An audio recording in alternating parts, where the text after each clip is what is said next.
BNP নেতা শামসুজ্জামান ডাবলুর মৃত্যুকে কেন্দ্র করে উত্তাল চুয়াডাঙ্গার জীবননগর।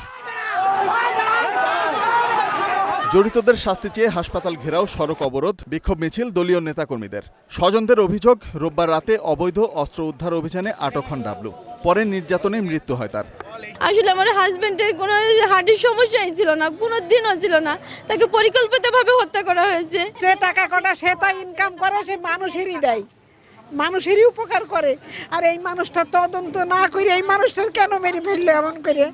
এ ঘটনায় বিক্ষুব্ধ নেতাকর্মীদের শান্ত করতে ঘটনাস্থলে আসেন জেলা প্রশাসক ও পুলিশ সুপার। এ সময় তদন্তের পর জড়িতদের শাস্তি নিশ্চিতের আশ্বাস দেন তারা।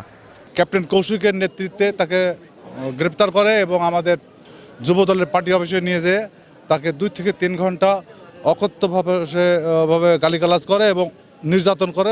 যতক্ষণ না পর্যন্ত তার মৃত্যু নিশ্চিত না হয়েছে ততক্ষণ পর্যন্ত নির্যাতন করে তাকে মৃত্যু নিশ্চিত হওয়ার পরে তাকে হাসপাতালে নিয়ে যায়। আমি দায়িত্ব নিচ্ছি, যদি দেখা যায় যে এই হাসপাতালের রিপোর্ট এবং এই পোস্টমর্টমের রিপোর্টে দেখা যায় যে হত্যাকাণ্ড, আইনের সর্বোচ্চ প্রয়োগ করা হবে, দোষীদেরকে ছাড়া হবে না।